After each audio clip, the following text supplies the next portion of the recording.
വീടിനുള്ളിൽ കിടപ്പുരോഗിയെ മരിച്ച നിലയിൽ കണ്ട സംഭവം കൊലപാതകമെന്ന് സംശയം. തന്റെ ഭർത്താവാണ് കൊല ചെയ്തതെന്ന് സഹോദരി പോലീസിന് മൊഴി നൽകി.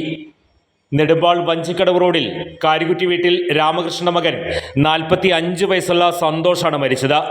വെള്ളിയാഴ്ച രാത്രിയാണ് ഇയാൾ വീടിനകത്ത് മരിച്ച നിലയിൽ കണ്ടത്. ഓട്ടോറിക്ഷ തൊഴിലാളിയായിരുന്ന സന്തോഷ് ഏറെ നാളായി തളർന്ന് കിടപ്പായിരുന്നു. സന്തോഷിനോടൊപ്പം കഴിഞ്ഞിരുന്ന സഹോദരി ഷീബ, ഭർത്താവ് സെബാസ്റ്റ്യൻ എന്നിവരെയാണ് മരണവിവരം സമീപവാസികൾ അറിയിച്ചത്. മൃതദേഹം തറയിൽ കിടക്കുന്നത് കണ്ട് സംശയം തോന്നിയ നാട്ടുകാരും പഞ്ചായത്ത് അംഗവും വിവരം പോലീസിൽ അറിയിക്കാനൊരുങ്ങിയപ്പോൾ ഷീബയും ഭർത്താവും അത് വിലക്കി. എന്നാൽ പോലീസിൽ അറിയിച്ചോടെ സെബാസ്റ്റ്യൻ വീട്ടിൽ സൂക്ഷിച്ചിരുന്ന ചിതലിന് തളിക്കുന്ന മരുന്ന് കുടിക്കുകയായിരുന്നു. ആശുപത്രിയിൽ ചികിത്സയിലായ സെബാസ്റ്റ്യനെ കാവലേർപ്പെടുത്തിയ പോലീസ് ചോദ്യം ചെയ്തപ്പോഴാണ് കൂടെയുണ്ടായിരുന്ന ഷീബ കൊലപാതക വിവരം പറഞ്ഞത്. കിടപ്പ് രോഗിയായ സന്തോഷിനെ സെബാസ്റ്റ്യൻ ചങ്ങല കൊണ്ട് കഴുത്തുമുറുക്കി കൊന്നുവെന്നാണ് മൊഴി.